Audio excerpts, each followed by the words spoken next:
अस्सलाम वालेकुम। लाड़काना से समर अब्बास आपकी खिदमत में हाजिर है। आज लाड़काना में बहुत कुछ हो रहा है। एक तो शहीद मोहतरमा बेनज़ीर भुट्टो की बरसी के हवाले से 27 दिसंबर के जलसे के इंतजाम यहाँ पर मुकम्मल हो चुके हैं, लेकिन उसके साथ साथ बड़ी कोई अहम पॉलिटिकल चीज़ें भी चल रही हैं।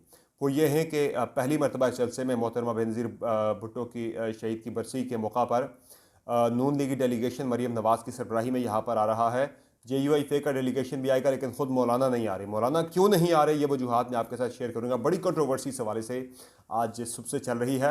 अब मैं डिटेल्स मैंने कुछ हकाइक इकट्ठे किए हैं अपने नाजरीन के लिए, आपके साथ में शेयर करूंगा। कुछ मैंने भी चीज़ें रिपोर्ट की हैं आज, जो मेरे तक पहुंची हैं सिंध हुकूमत के ज़राए से। वो मैं आपके साथ शेयर करूंगा। चूँकि मैं सुबह से यहाँ पर हूँ, मेरी मुकामी क़यादतों से भी JUIFA की और पीपल्स पार्टी के जो मुकामी यहाँ पे लीडर्स हैं, मुकामी लोग हैं, उनसे मेरी बातचीत होती रही है। उन्होंने भी मेरे साथ कुछ चीज़ें शेयर की हैं, वो भी मैं आपको बताऊंगा यहाँ चल क्या रहा है। JUIFA और पाकिस्तान पीपल्स पार्टी के दरमियान यहाँ पे थोड़ी तलखी चल रही है इस जलसे से पहले, लेकिन JUIFA का वफ़द जो है गफूर हैदरी साहब की सरबराही में इस जलसे में शिरकत कर रहा है। हुआ ये नाजरीन, ख़बरें तो ये हैं कि JUIFA की तरफ से सिंध हुकूमत में JUI के कारकुनों को एडजस्ट करने के लिए और उनके तकर्रियों और तबादले करने के लिए कहा गया है। सिंध हुकूमत को, पीपल्स पार्टी की क़यादत को पर यह दबाव डाला गया। तो इसको पीपल्स पार्टी के एंड से कुछ लोगों ने कंफर्म किया है कि हाँ, ऐसा हुआ है, दबाव हुआ है। और कुछ लोग जो कि PDM के इजलासों में शिरकत करते रहे हैं, उन्होंने भी इस बात की तस्दीक की है कि एक दो मौक़े पे मौलाना ने ऐसी बात की है कि इनके लोगों के तकर्री और तबादलों में सिंध हुकूमत जो है उनकी बात पर गौर करे, उनकी बात को देखा जाए, माना जाए। बहरहाल ये तो उनका मौक़िफ़ है, जबकि JUIFA इस दावे की मुकम्मल तरदीद कर रही है कि हमने किसी मौके पर भी सिंध हुकूमत से ऐसी कोई भी दरख्वास्त नहीं की, ना ही पीपल्स पार्टी की क़यादत पर कोई दबाव डाला है। ये JUIFA का मौक़िफ़ आ गया है। और अब जो वजह तनाज़ा यहाँ पर बनी, रिफ्ट जिस पर बिलावल भुट्टो ज़रदारी नाराज़ हुए, वो एक ऑडियो क्लिप है। ऑडियो क्लिप जो है वो राशिद सोमरो साहब के साथ मंसूब किया जा रहा है। वो क्लिप किसी के पास नहीं है, मैंने वो क्लिप सुना है मेरे पास, यानी कि मैंने वो क्लिप सुना है पूरा। मैं शेयर नहीं कर सकता किसी के साथ भी, किसी प्लेटफॉर्म पर भी, इसलिए मुझसे रिक्वेस्ट ना कीजिएगा, ज़िद ना कीजिएगा कि वो क्लिप भेजा जाए। लेकिन उस क्लिप में कुछ चीज़ों की वजाहत हुई है और कुछ चीज़ों की तस्दीक हुई है। एक चीज़ जो तस्दीक हुई है वो ये है कि जिस बात पर बिलावल भुट्टो ज़रदारी नाराज़ हुए, वो ये था कि JUIFA की तरफ से इस क्लिप में ये कहा जा रहा है मुकामी क़यादत से कि जी यहाँ पर एक DC जो हैं लाड़काना के, चूँकि उन्होंने ये सारा अमल किया था जो मौलाना फजल रहमान साहब और यहाँ पे राशिद सोमरो और नासिर सोमरो साहब के जो वालिद हैं, उनके पोस्टर्स से पैनाफ्लेक्स थे, उन्हें म्यूनसिपलिटी की यानी कचरे वाली गाड़ी में भर के यहाँ से लेके जाया जा रहा था उतार कर 13 दिसंबर को। चूँकि यहाँ अलामा नासिर सोमरो और अलामा राशिद सोमरो के वालिद की बरसी के हवाले से तकरीब थी, प्रोग्राम था, उसमें वो पोस्टर्स पैनाफ्लेक्स लगे थे, तो वो उतारे जा रहे थे यहाँ से अगले दिन। तो उस पर एतराज़ किया नासिर सोमरो साहब ने, जिस पर DC की तरफ से वो उनके बकौल नामुनासिब बिहेवियर था DC का। उसने कहा जी कि वैसे भी तो गटरों में चले जाते हैं ये पोस्टर्स पैनाफ्लेक्स, तो यहाँ से उतार के अगर हम ले गए तो क्या गलत हो गया। इस पर उन्होंने एहतजाज किया काफ़ी शदीद।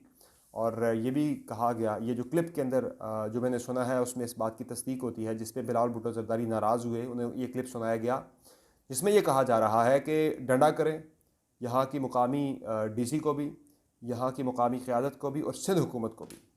और अगर नहीं मानते ये लोग तो फिर एहतजाज करेंगे हम गड़ी खुदा बख्श के बाहर। 27 दिसंबर को जलसे वाले दिन सड़कें ब्लॉक करनी पड़ी, सड़कें भी बंद करेंगे, जिस पर बिलावल भुट्टो ज़रदारी शदीद नाराज़ और बरहम हैं। अब वो वजह उसकी ये है कि उसमें ये क्लिप में ये बात की जा रही है, मैं अपनी भी तस्दीक करता हूँ। उस क्लिप में ये कहा जा रहा है कि DC हटाओ तहरीक के तहत हम ये करेंगे सारा कुछ। वो DC लाड़काना को हटाने के लिए वो तहरीक थी कि उनका गलत बिहेवियर था। उसके बाद फिर ये हुआ कि राशिद सोमरो साहब ये बता रहे हैं कि उसके बाद DC ने अगले दिन आकर हमसे माजरत कर ली थी, माफ़ी मांग ली थी अपने कंडक्ट पर, जिसके बाद हमने वो एहतजाज की कॉल वापस ले ली है। अब हमारा सिंध हुकूमत के साथ किसी किस्म का कोई भी इख्तलाफ नहीं है और हम इसीलिए PDM के जलसे में शिरकत भी कर रहे हैं। डेलीगेशन आ रहा है गफूर हैदरी साहब की सरबराही में। अब मौलाना फजलुर रहमान क्यों नहीं आ रहे, जब मैंने उनसे ये पूछा तो उन्होंने बताया कि किसी किस्म का कोई भी इख्तलाफ नहीं है मौलाना का पीपल्स पार्टी की क़यादत के साथ। मसला ये है कि मौलाना के अपने हलके में कुछ अमवात हुई हैं, कुछ फौतियाँ हुई हैं। मौलाना ने ताज़ियत के लिए, जनाजे पढ़ने के लिए वहाँ लोगों के पास जाना, अपने हलके के अफराद के पास, हलके के लोगों के पास, इसलिए मौलाना नहीं आए। लेकिन जो मेरी इसमें इत्तला है वो ये है कि मर्दान की जो रैली थी, उस रैली में बिलावल भुट्टो ज़रदारी का ना जाना, बल्कि बिलावल साहब के अलावा पीपल्स पार्टी की तरफ से किसी का ना जाना, सीनियर बंदे का, उस पर मौलाना साहब थोड़े नाराज़ भी थे। वो नाराज़गी भी मौजूद थी, वो भी एक वजह मौजूद ज़रूर है। इस्तीफ़ों वाले मामले पर भी इख्तलाफ है, जिसकी वजह से ये सारा मामला चल रहा है। सब चीज़ें ठीक नहीं हैं जितनी ठीक बताई जाएँ, लेकिन ये जो मामला बताया जा रहा है वो डीसी के ख़िलाफ़ तहरीक के सिलसिले में ये एहतजाज की बात हुई थी। लेकिन अब वो जेयूआई क्लियर कर रही है कि हमारा कल यानी 27 तारीख को एहतजाज के हवाले से कोई प्लान नहीं है, हम नहीं कर रहे एहतजाज। चूँकि डीसी ने माज़रत कर ली थी, हमारा मामला सारा उनके साथ तनाज़ा ख़त्म हो गया है। अब दूसरी चीज़ जो यहाँ पर चल रहा है मामला, ऑडियो क्लिप के अंदर मुख्तलिफ़ चीज़ें, एहतजाज की बात क्लियर हो गई और ऑडियो क्लिप में क्या था वो मैंने आपको बता दिया। अब इस जलसे के हवाले से नाज़रीन इसकी बड़ी अहमियत है। चूँकि लाहौर का जलसा जो है वो पीडीएम का इतना कोई सक्सेसफुल शो नहीं हो सका था, इसलिए ये जलसा जो है ये बड़ी अहमियत का हामिल है।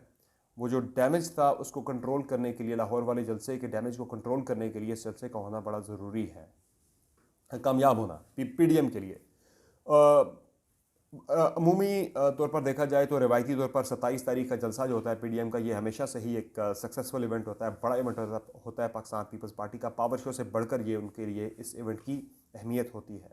लोग आते हैं यहाँ बड़ी अकीदत के साथ, एहतराम के साथ हाज़िरी देते हैं मज़ारात पर। कल भी मैं पिछले साल भी इस जलसे में आया था। लोग बैठे होते हैं दरिया बिछा कर, ज़मीन पे कुरान ख़वानी हो रही होती है, लोग जाते हैं मज़ार पर जाते हैं, वहाँ हाज़िरी दी जाती है, काफ़ी एक्टिविटी होती है इसमें। अब इस जलसे में जो यहाँ पे पहली दफ़ा हो रहा है कि पीपल्स पार्टी के अलावा बाहर की क़यादत भी यहाँ पे आ रही है पीडीएम की वजह से, इसलिए इस जलसे की हाइप ज़रा ज़्यादा है। लेकिन मेरी नज़र में ये कामयाब जलसा होगा, एक तगड़ा जलसा होगा और पीपल्स पार्टी एक अच्छा पावर शो करने में कामयाब होगी। लेकिन ये जो अंदरूनी इख्तलाफात चल रहे हैं इस पर मेरे ख्याल से क्लैरिटी चाहिए पीडीएम को। नाराज़ हैं, बिलावल भुट्टो ज़रदारी भरम भी थे, लेकिन मेरे ख्याल से अब ये जो चीज़ें सामने आ रही हैं, जिस तरह से अनफोल्ड हो रही हैं, दूसरी side, other side of the picture भी जेयूआई ने फौरी तौर पर मुतहर्रिक हुई और तमाम जो गलतफहमियाँ थी उन्हें दूर करने के लिए उन्होंने एक्टिव हुए और वो तमाम हक़ाइक़ जो हैं, वो काउंटर फैक्ट्स जो हैं वो सामने लेकर आए हैं, जो मैंने ज़रूरी समझा आपके साथ शेयर किए जाएँ। बहरहाल कल का जलसा जो है इसकी तमाम तफसीलात मैं आपके साथ शेयर करूँगा। मेरी कोशिश होगी मैं मरियम नवाज़ साहिबा का और बिलावल भुट्टो ज़रदारी साहब के शॉर्ट इंटरव्यूज़ करके भी मैं इस चैनल पर आपके साथ शेयर करूँ। फ़िलवक्त मैंने सोना भी है और आराम भी करना है, सुबह सवेरे काफ़ी सारे काम हैं, जाना है, मैंने मीटिंग्स करनी है, मरियम साहबा से मिलना है, बिलावल साहब से मिलना है, बाकी आला जो क़यादतें आ रही हैं उनसे मिलना है। तो कुछ मज़ीद इंटरेस्टिंग ख़बरें मैं आपके लिए लेकर आऊँगा, कुछ अच्छे इंटरव्यूज़ लेकर आपके लिए मैं हाज़िर हूँगा। फ़िलवक्त मुझे इजाज़त दीजिए, अल्लाह हाफ़िज़।